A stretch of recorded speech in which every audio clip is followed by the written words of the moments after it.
In this video, I'll show you just how easy it is to tie your own dressed jigs. If you're a fly tyer, you'll be able to tie these in a dottle and will likely already have most of the materials already to hand. The first thing I do is underbind the hook.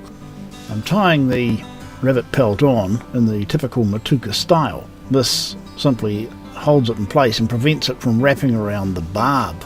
It might look a little bit fiddly, but once you've done a few, it doesn't take long at all. And the rabbit pelt is a lot easier than making a tail from hackle feathers. Note also that the hook is, if you like, upside down in the vise, because the eye where the line's tied on will of course always run at the top towards the surface. So we're actually tying this fly upside down, but that doesn't seem to matter at all. I like to paint the heads first in a colour that roughly matches the colour of the body materials. The eyes are a big plus, and I'm sure they do help to get more strikes.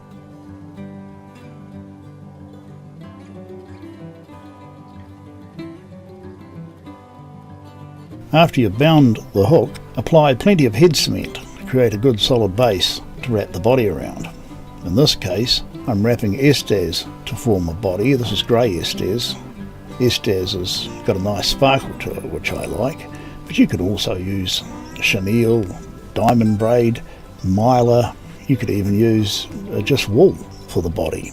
Another way of doing it is to tie in clumps of marabou on either side and underneath, and that can largely cover up whatever you're using for the body.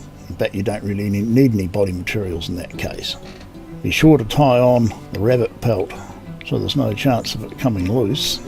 I taper both ends of the rabbit pelt, which is about 3mm wide, taper the end of it so that it looks better in the water.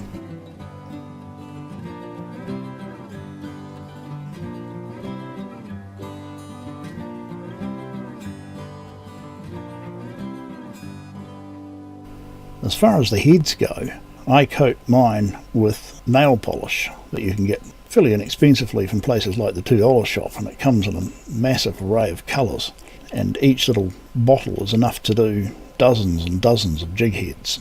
Probably a better idea to paint the jig heads first, because you then get a better idea of what the finished fly is going to look like, or should I say dressed jig is going to look like while you're tying it. But you also get a neater job, and you don't get the nail polish all over the tying materials.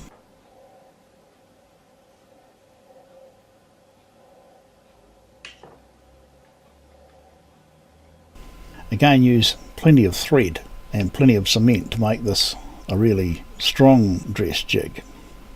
Now I'm applying a little mylar for a bit of added sparkle. An interesting thing about this is that you can do these really rough and it's going to work just as well. It's not going to make, there's nothing flash about it. You can just tie them up any old way. And what you're really trying to get is the proportions and the general sort of colour scheme right. But as long as they're fished at the right depth and the right speed, that's actually more important than the lure itself.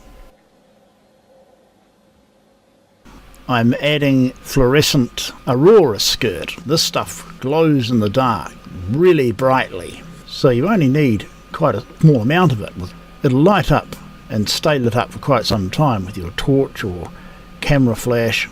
I've also added accent flash, a type of mylar, to the sides to give it a little bit of sparkle, because I generally like anything with a bit of sparkle to it.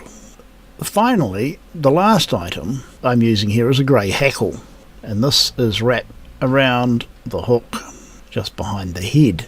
The overall appearance of this particular dressed jig is that of a natural rabbit coloured streamer fly. And finally, we add plenty of thread to make the whole arrangement nice and secure. I also add plenty of head cement over the top. When it comes to colour, Paul Spicer, as mentioned earlier, made a lot of his from black rabbit pelt and black marabou, and black being one of his favourite colours, which worked very well. But a number of other colours have worked very well for him as well. When you tie these, it's a good idea to tie them from about 1/16 of an ounce up to about 1/4 of an ounce, from about 2 grams up to about 9 grams, and tie up about half a dozen in that jig weight range, so that you can use a different jig dependent upon how fast the canal water is flowing. But anyway, I thought you might be interested in seeing this. Don't let anyone tell you that they don't work, because they most certainly do, and they catch big fish. Also, of course, it's another string to your bow if there's not a great deal else happening. Well worth tying up a selection of dressed jigs.